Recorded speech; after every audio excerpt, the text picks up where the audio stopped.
کھانا یہ انسان کی بنیادی ضرورت ہے. اگر 1-2 دن تک کھانا نہ ملے تو انسان تڑپ اٹھتا ہے، بے قرار ہو جاتا ہے، بے چین ہو جاتا ہے.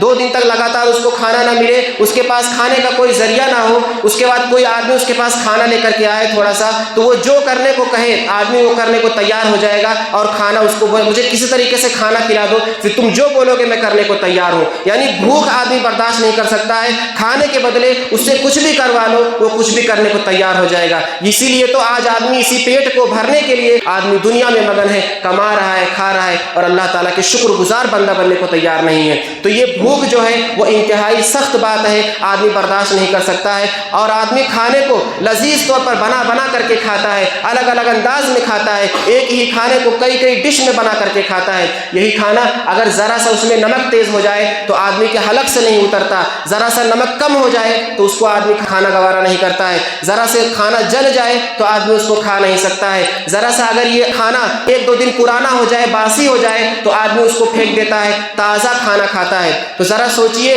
یہ کھانا جس کے ہم اس قدر محتاج ہیں، جس کے بغیر ہم جی نہیں سکتے، جس کے بغیر ہم رہ نہیں سکتے ہیں، اس کو بھی ہم الگ الگ انداز میں بہترین قسم کے کھانے کھانے کی کوشش کرتے ہیں. غلط کھانے، کم نمک والے، زیادہ نمک والے، تیکھا زیادہ ہو جائے، پھیکا ہو جائے، اسی طریقے سے تھوڑی کمی کی وجہ سے ہم کھانے کو پھینک دیا کرتے ہیں، ہم کھانا گوارا نہیں کرتے ہیں. تو اسی کھانے کو کھاتے وقت ہم جہنم کے عذاب کو محسوس کریں، کیونکہ جہنم میں اللہ رب العالمین نے کھانا نہیں رکھا ہے. یہی یہ کھانے جو ہم کھاتے ہیں یہاں پر، جس کی وجہ سے اپنی بھوک مٹاتے ہیں، ان کھانوں کو اللہ رب العالمین نہیں رکھا ہے. جب جہنم میں تڑپ کر کھانا مانگیں گے تو اللہ رب العالمین بدبودار اور کڑوے، انتہائی زیادہ کانٹے دار کھانے دے گا، جس کو ایک زقوم کا کھانا ہے جس کو تھوہر کا درخت کہا جاتا ہے. اسی طریقے سے زری ہے جس کو سوکھا کانٹے دار گھاس کہا جاتا ہے. اسی طریقے سے ایک غسلین ہے جس کا تذکرہ اللہ رب العالمین نے فرمایا ہے. وہ غسلین جو ہوتا ہے وہ انسان کے بدن سے نکلنے والا، اس کے زخم سے نکلنے والا پیپ ہوتا ہے،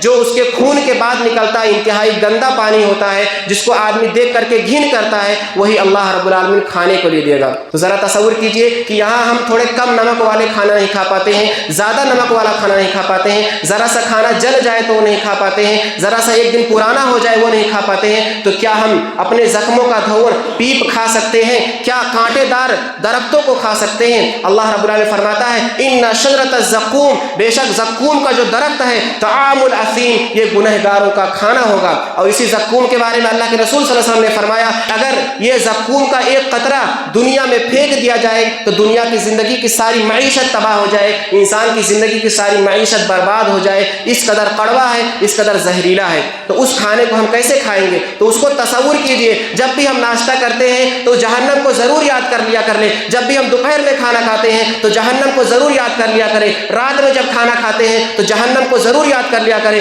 اس قدر بے پرواہ زندگی، جانوروں کی زندگی مت گزارو. جانوروں کو تو اللہ رب العالمین نے حساب و کتاب نہیں رکھا، پھر بھی وہ اللہ کا شکریہ ادا کرتے ہیں. باقی ساری چیزیں، ساری مخلوقات جو ہے وہ اللہ تعالیٰ کے شکریہ میں لگی ہوئی ہیں. صرف انسان جن کو اللہ رب العالمین نے اختیار دے دیا تو اس قدر بے حس ہو کر زندگی گزارتے ہیں، اس قدر بے پرواہ ہو کر زندگی گزارتے ہیں جیسے یہاں سے کہیں جانا نہیں ہے، حساب و کتاب دینا نہیں ہے. تو کھانا کھاتے وقت جہنم کے عذاب کو ضرور سوچ لیا کرو کہ اس قدر کڑوے اور کانٹے دار درختوں کو، کانٹے دار پھلوں کو ہم کیسے کھائیں گے. کھانے کے بغیر تو 2-3 دن بھی آدمی رہ سکتا ہے، لیکن پانی کے بغیر شاید 1 دن بھی رہنا اس کے لیے مشکل ہو جائے، ناممکن ہو جائے. پانی کی پیاس آدمی برداشت نہیں کر سکتا ہے. تو جہنم میں بھی پانی کے لیے آدمی تڑپے گا. یہ ٹھنڈے پانی اور یہ لذتوں والے پانی، آج جو ہم ٹھنڈے پانی، لذیذ پانی پیتے ہیں، طرح کے مشروبات پیتے ہیں، چائے جو ہے دم پہ دم پیتے رہتے ہیں. آدمی چائے پینے والے خاص طور سے وہ اس بات کو محسوس کریں کہ ہم قدم پر چائے کو طلب کرتے ہیں، 1-2 گھنٹے میں چائے پیتے ہیں. اتنی لذت ہے ہماری زبان میں، اتنی لذت ہے ہمارے پیٹ کے اندر